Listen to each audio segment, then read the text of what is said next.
আসসালামু আলাইকুম এভরিওয়ান, কেমন আছেন আপনারা সবাই? তো শীতের সকালে সবার কেমন দিন কাটছে? শীতের দিন এখন চারদিকে তো অনেক শীত পড়েছে। এই শীতের সকালে ঘুম থেকে উঠে তাড়াতাড়ি কিচেনে চলে এলাম। বাচ্চার পরীক্ষা ছিল আজকে, এক্সাম ছিল আজকে শেষ। তো ওকে তাড়াতাড়ি ঝটপট কিছু একটা তৈরি করে দিচ্ছি যাতে খেয়ে এসে চলে যেতে পারে স্কুলে। আজকে একটি মিনি ব্লগ নিয়ে আসলাম আপনাদের সামনে, সারাদিনের আজকের আপডেট নিয়ে কি কি করলাম। এই তো ওকে তৈরি করে দিলাম। ও স্কুলে যাওয়ার পর এখন ঘরের আরও কিছু টুকিটাকি কাজ শেষ করে এখন চলে এলাম তাদের অনেক কাপড় নিয়ে, যেগুলো গোছাবার আছে। যেহেতু এখন শীত পড়েছে, শীতের কাপড় বের করতে হবে এবং গরমের কাপড়গুলো তুলে রাখতে হবে। এই তো অনেক কাপড় জমে গেছে, অনেক কাপড় পরিষ্কার করলাম, অনেক কাপড় ঢুকিয়ে রাখলাম। এগুলো পরিষ্কার করতে করতে অনেক সময় লেগেছে গুছিয়ে নিতে। এগুলো সারাক্ষণ গুছিয়ে নিয়ে কিছু ভাঁজ করে ঢুকিয়ে রাখলাম আলমারিতে, আর কিছু এই তো ঠিক করে নিলাম, কিছু রাখলাম। এগুলো ডেইলি কাপড়ের, এগুলো গোছানোর বাকি ছিল, অনেকক্ষণ ধরে গুছিয়ে নিলাম। এর মাঝখানে ছোট ছেলেটা কিছুই খেতে চাচ্ছিল না, তাকে আবার ধরে খাইয়ে দিলাম একটুখানি। এই তো এরপর এগুলো আমি গুছিয়ে নিচ্ছি।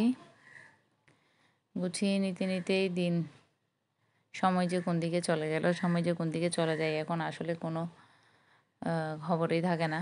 ঘরের কাজ একটি ধরলে তো আরেকটি ভারে, একটি ধরলে তো আরেকটি হয়, এই আর কি অবস্থা।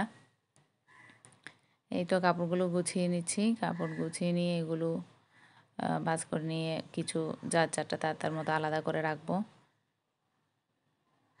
সব কিছু আলাদা করে নিয়ে গুছিয়ে নিয়ে অন্য কাজে চলে যাব।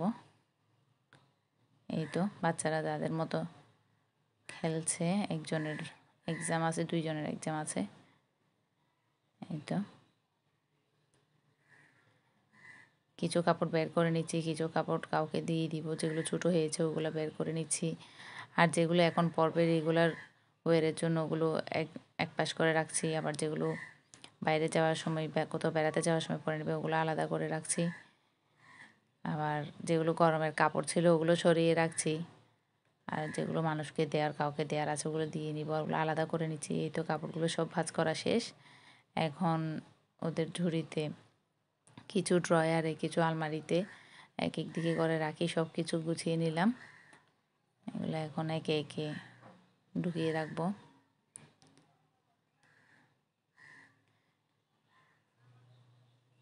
আজকে একটা মিনি ব্লগ নিয়ে আসলাম, ছোটোখাটো একটা ব্লগ নিয়ে, সারাদিন কী কী করলাম, কী কী করছি এসব নিয়ে। এই তো দেখতে দেখতে কাপড় এখানে অনেক কিছু ঢুকিয়ে রেখেছি, তারপর আবার একটুখানি শ্যুট করে নিলাম। অনেক কিছু ঢুকিয়ে রাখা হলো, আবার অনেক কিছু এগুলো বাইরে রাখছি, যেগুলো ভিতরে রাখার ওগুলো ভিতরে রেখে দিয়েছি।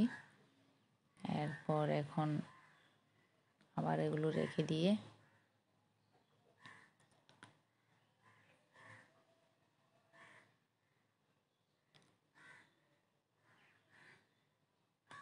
সবার ঘরেই আসলে শীত আসলে শীতের কাপড় বের করার কাজ, গরমের কাপড় তুলে রাখার কাজ, আবার গরম আসলে শীতের কাপড় তুলে রাখো, গরমের কাপড় নামানোর কাজ, আবার ওগুলো পরিষ্কার করো। আবার এই কাজটি মনে হয় প্রত্যেক ঘরে ঘরেই আছে। আর বিশেষ করে যাদের ঘরে বাচ্চা আছে তাদের ঘরে তো কথাই নেই। তাদের ঘরে তো কাপড়, বাচ্চাদের কাপড় ছোটো হয়ে যায় কিছুদিন পর পর, ওগুলোকে সরাতে হয়।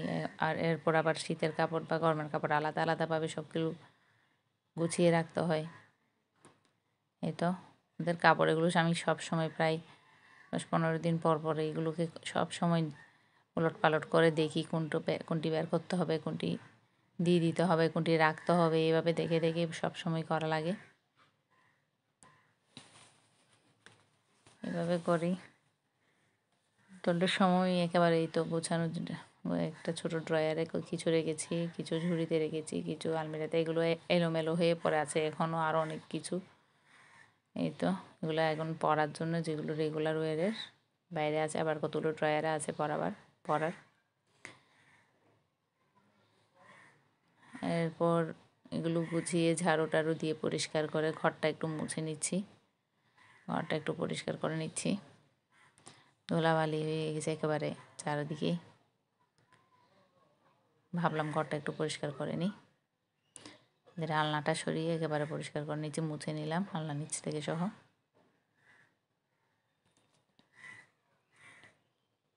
এই তো পুরা ঘরটা একেবারে মুছে নিচ্ছি। এক রুম যেহেতু ধরলাম, চিন্তা করছি একেবারে পুরো ঘরটাই মুছে ফেলি। দাঁড়িয়ে দাঁড়িয়ে সাফার দিয়ে মুছতে অবশ্য বেশি সময় লাগে না, বেশিক্ষণ লাগে না সময়, সাথে সাথেই হয়ে যায়। আর ভিতরে নিচে পর্যন্ত ভালো করে পরিষ্কার করা যায়। এগুলো করে টরে ঘরের কাজ ঘরটর পরিষ্কার করে চলে আসলাম রান্নার কাজে। রান্নার কাজে আজকে তেমন কিছু না, সিম্পল খাবার। ডাল রান্না করেছি বাচ্চাদের জন্য, ডাল রান্না, ডিম রান্না এবং করলা ভাজি, তিত করলা ভাজি। আমার বাচ্চারা আবার তিত করলা ভাজি খায়, ওরা পছন্দ করে। তো এগুলো ধুয়ে নিয়ে পরিষ্কার করে নিয়ে এখন তেলে দিয়ে দিব।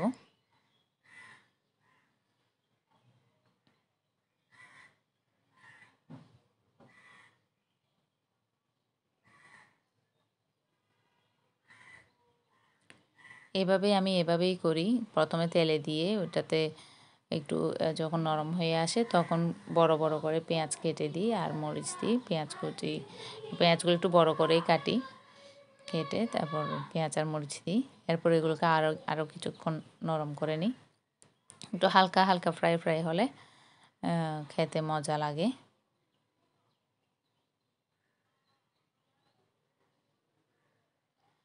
এগুলো করতে করতে আমি ওয়াশিং মেশিনে কাপড় দিয়েছিলাম। আজকে কম্বল, শীতের কিছু পাতলা কম্বল ছিল, হালকা শীত পড়লে যে কম্বলগুলো নেওয়া হয় ওগুলো দিয়েছিলাম মেশিনে। 4টা কম্বল। ঘরের কাজ করতে করতে এগুলো হয়ে গেল। এগুলো নিয়ে এখন বারান্দাতে শুকাতে দিব। সবগুলো একসাথে জমে গেছে, দলা পাকিয়ে গেছে। এই তো 4টি কম্বল, 4টি নিয়ে আমি তাড়াতাড়ি এখন বারান্দায় দিয়ে দিব শুকাবার জন্য।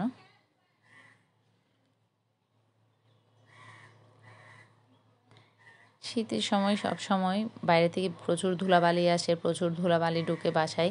তাই আমি সবসময় বারান্দার দরজাটা বন্ধই রাখি, শীতকালে বিশেষ করে। সব সময় ধুলাবালি আসে। ঘর মুছবার পরেও দেখা যায় সকালে মুছলে বিকেল হতে হতে এখানে আবার ধুলাবালি। আর আমাদের বাসার বাইরে বড় একটা মাঠ আছে, তো এখান থেকে বালি আসে। এই তো কম্বলগুলো একে একে শুকাতে দিচ্ছি। শুকিয়ে গেলে বিকেলে করে ঢুকিয়ে নিব আর কি।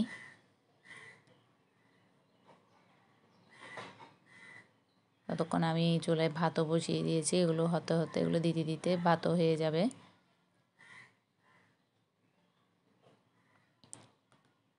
এই তো সারাদিন টুকিটাকি ঘরের কাজ তো প্রত্যেক ঘরে আসলে আছে, প্রত্যেক গৃহিণীদের এই কাজ এটা। এই তো এগুলো করে নিয়ে এখন বাচ্চাদের পরীক্ষা শেষ হবে, ওরা আসবে, এখন ওদেরকে নিয়েই বাকি সময়টুকু কাটাবো।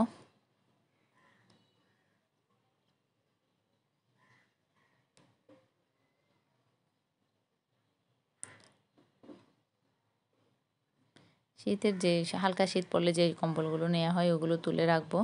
তাই ভাবলাম একটু ধুয়ে পরিষ্কার করে নিই, ধুয়ে শুকিয়ে নিয়ে তারপর ঢুকিয়ে রাখবো। যখন আবার শীত যখন চলে যাবে তখন আবার এগুলোকে বের করে তখন ইউজ করা যাবে।